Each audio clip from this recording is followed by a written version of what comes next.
Quantum, welcome. I've spoken about quantum physics, quantum theory in many vlogs and do have a genuine great interest in it. I always say that I hope I'm not engaging in scientism, that is abusing science to support my beliefs. Now I've just listened to the journalist Phillip Ball describing quantum physics and I was very impressed by his analysis, which is somewhat different to anything I've heard before. Now, yes, I am going to extrapolate from what he said, from his conclusions, which is scientism. I hold my hand up. What I do like about his analysis is how it cuts through so much of the scientism that has developed around quantum theory. Of course, quantum theory does lend itself to philosophical debate, not least because it's an attempt to develop a theory of the universe, but more importantly, it's almost entirely theoretical and by and large cannot be tested in a laboratory.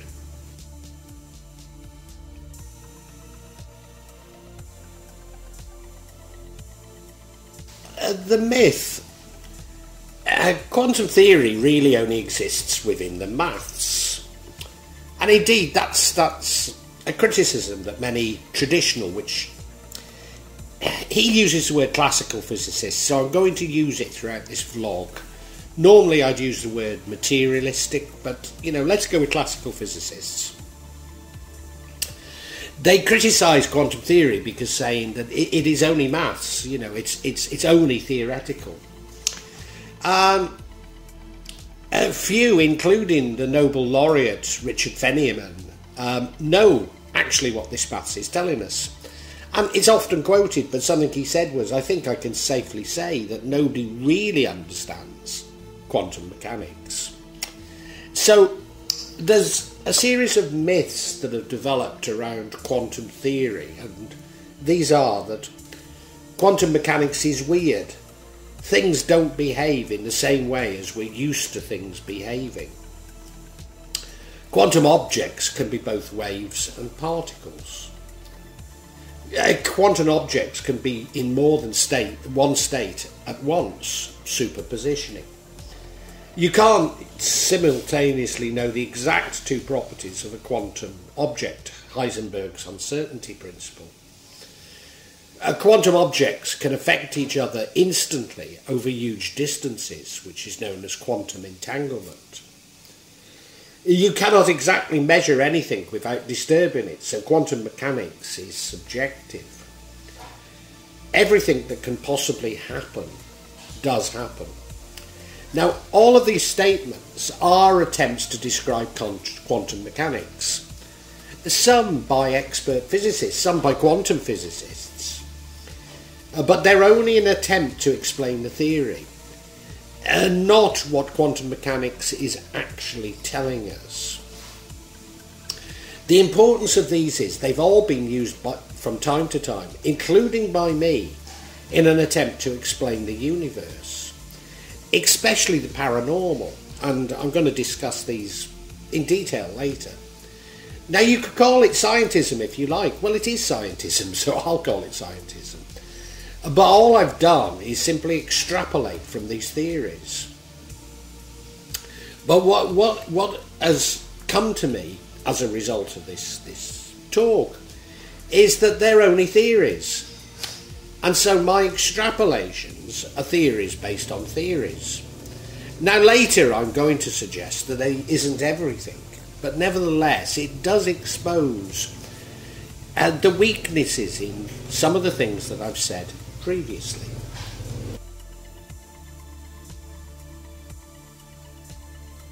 Measurement.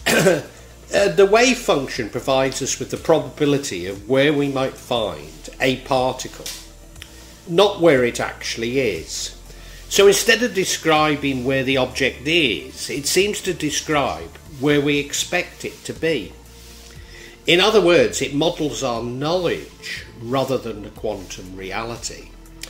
Now, this is known as the Copenhagen Interpretation, as it applies statistics, in particularly probability statistics, to the maths of quantum theory.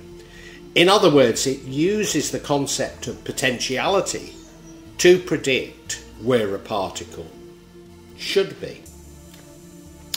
Once a measurement is actually made, the probability coalesces around where the observed particle is, and this is known as the collapse of the wave function.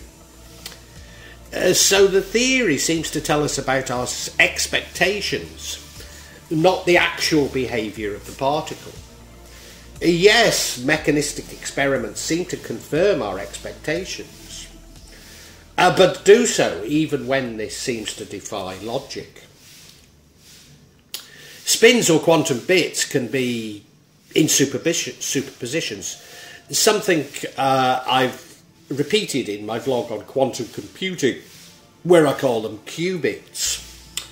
We're told that the qubit is two possible positions simultaneously, but it's only telling us where we can expect a possible outcome to be prior to us making the measurement. The outcome of the measurement seems to respond to how much information we have about it. So the double slit experiment, it places an electronic detection. The quantum interference no longer exists. Now, Niels Bohr argued with Einstein over this, with Bohr believing that the spin on one object is only determined once we know what the spin of the other is. But for Einstein, this didn't make any sense. There had to be a hidden variable governing this constraint, and this hidden variable was defined by Bell as his inequality constraint. Some variable was fixed, and not that the objects were communicating, especially not faster than the speed of light, which Einstein believed was impossible. Schrödinger agreed with Einstein and developed the famous Schrödinger's cat experiment in an attempt to explain this. Bell himself developed an experiment to test these theories, but to everyone's surprise, they seemed to show that Bohr was correct. Einstein had made the assumption of locality, that the particles in one location affect particles in a completely different location, which made no sense to Einstein's theories without this hidden variable, or cheating almost, if you like. But for Bohr, the issue was that the measurement was governed by classical physics, or materialistic physics, if you like, and therefore could not be applied to quantum physics. And this led to a massive divide between classical and physics and quantum physics, seemingly, and to this day, not to really coalesce.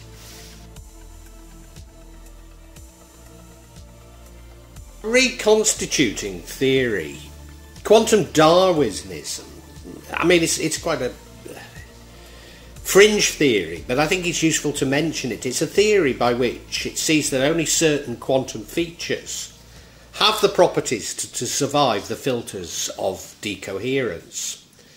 So we measure only those particles that can be measured in the classical physics method. It's believed that such particles are more likely to reproduce, or at least to reproduce within the classic physics experiment, than those that don't have this adaptation. Therefore, by using classical measurement in quantum mechanics, we only observe those rules which will apply to both classical and quantum physics. In other words, we're now at the intersection of the classical and the quantum. And I have to say, it's here that I become less interested, as it's where it diverges from the materialism that I believe it gets really interesting. In other words, this confines the limits to what quantum theory can answer, and possibly have no relevance to explaining the paranormal. A boundary which of course appeals to materialist science, but greatly limits its philosophical appeal. Now, I don't know if you've heard me mention this before, but science, but probably any subject, the first thing they say, and I've said this many times, you know, when you go to your first economics lesson and they tell you everything is economics, And they give you the impression that economics or physics or whatever it is can solve all the problems of the world. And they then go on to define the boundaries of economics or physics or whatever the subject is. And now your only arguments must be confined in those boundaries. And the moment you stray from them, you're told this isn't physics, as though that is a logical argument in itself. And this is exactly what's happened with quantum mechanics. People have turned around and said, well, that defies the laws of physics, it's not physics. As though that is a reasonable argument. All they're saying is, I'm only willing to argue with you on this plane. Those are the constraints of my plane. If you can't argue on that plane, then you're stupid. And of course people aren't stupid.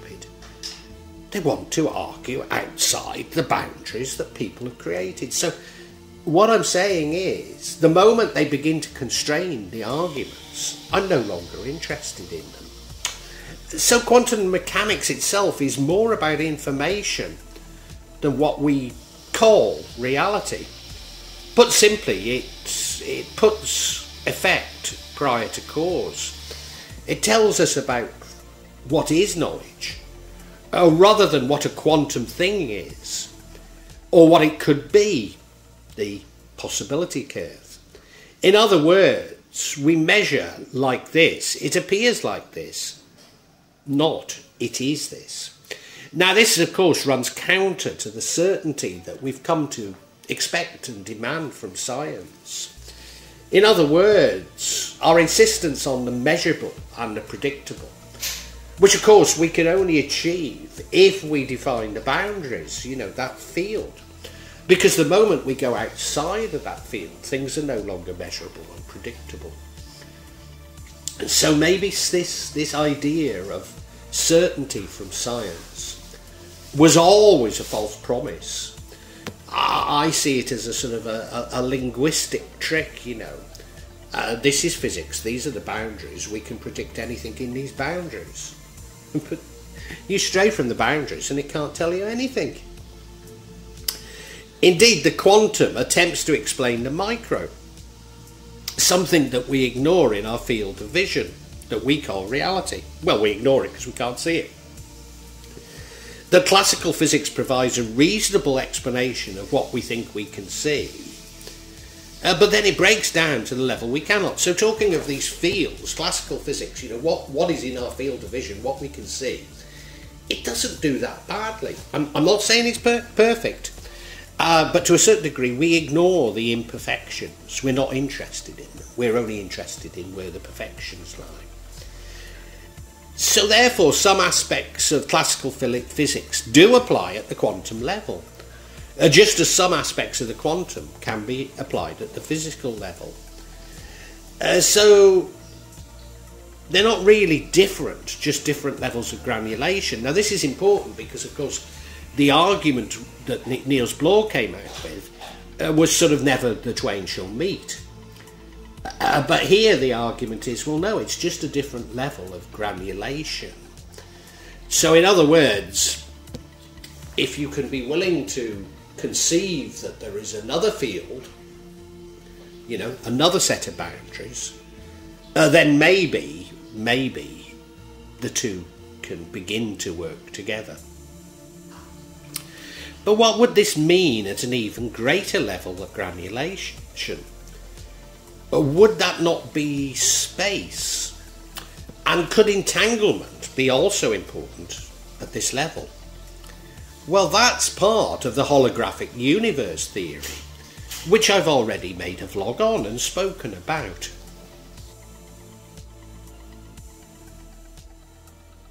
Meaning, extrapolating this explanation of quantum theory, maybe to the extent of scientism, it seems to me that what we observe, we believe. Therefore, the scientific method and the experimentation only confirm what we expect to happen. So as I've developed different theories about the universe, I've found evidence to support each of these. So if we believe in the flat earth, Tartaria, ancient aliens, we will always find the confirmation that we seek. The reason I see and speak with ghosts and the paranormal is because I believe in them. Those who demand proof of such things, and believe me, I get many people demanding proof, will never find what they need because they don't believe it's possible. Do you know, it really is as simple as that. So this fits in with my much repeated assertion that we co-create our universe with God. In other words, we're not reacting to an objective universe, but creating this universe, or reconstituting it, from our own consciousness. But let's look at some of the other extrapolations. Actually, let me just go back. The holographic universe theory takes that a little stage further, so do listen to that vlog, because it is a sort of an interactive thing, that we do get information from the universe, we reconstitute it and then recreate it, as opposed to it's solely from our consciousness. But having said that, let's look at some of the other extrapolations that come out of what I believe to be quantum theory. Things that if you want to accuse me of guilty as scientism, this is where it is.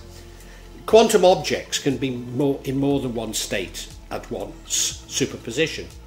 And you can't simply know exactly two properties of a quantum object, Heisenberg's uncertainty principle. Now, I've really looked into Gödel's incompleteness theorem, that something can be simultaneously right and wrong at the same time. And I've hypothesised that this relates to the right and left brain thinking. But certainly, I observe it as I've explored theories through my own thoughts. And now the materialist amongst you will be shouting, that isn't logical. And of course it's not. And doesn't that very statement that you've shouted, show that you've allowed your left brain to dominate your thoughts? Quantum objects can affect each other instantly over huge distances, quantum entanglement.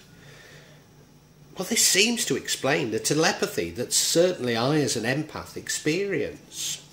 Recent experiments with the robin bird's eyes have shown this entanglement to exist within robins and birds, as they can use the Earth's magnetic field to influence their internal compass.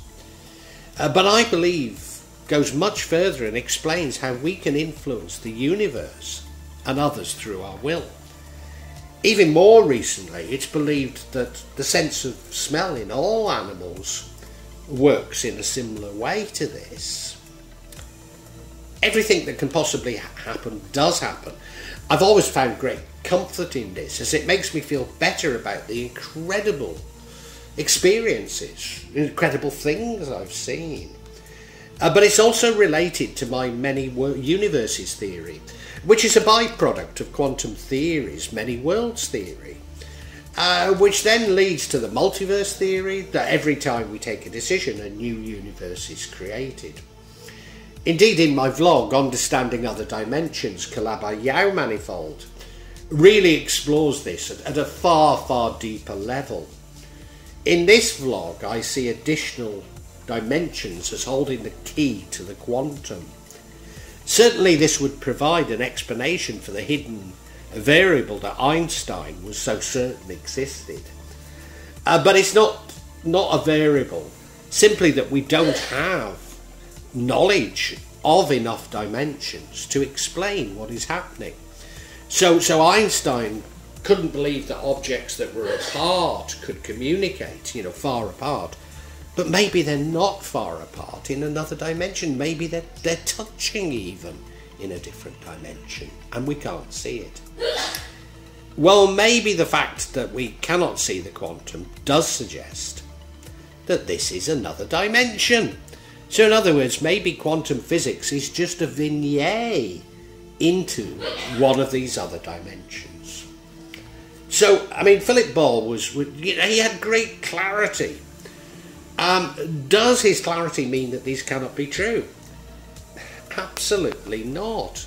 No, all he's suggesting is that these are an attempt to explain quantum theory, which may or may not be true. and maybe we will never know.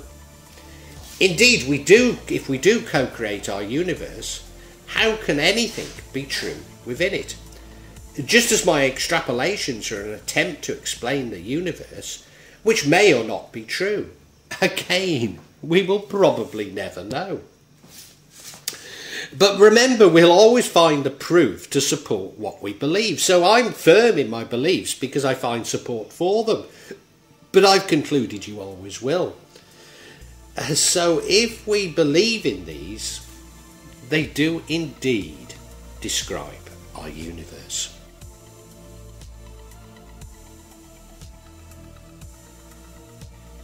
Well, I really hope you've enjoyed this vlog.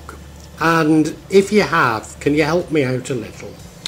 Subscribe to the channel, hit the bell, and then you'll be notified of future vlogs. But also hit the like button and make a comment, because these seem to be what determine the YouTube algorithm, and I'm being really punished by it. So whatever help I can get from you is so appreciated. It really is. When I started this, I was going to do it this section, the real magic of Java. I was going to issue maybe every 2-3 months. Now it's happening maybe every 2 or 3 days. So yeah, if you hit the bell, you'll hear about it. And thank you so much. Thank you for listening. Really heartfelt thanks.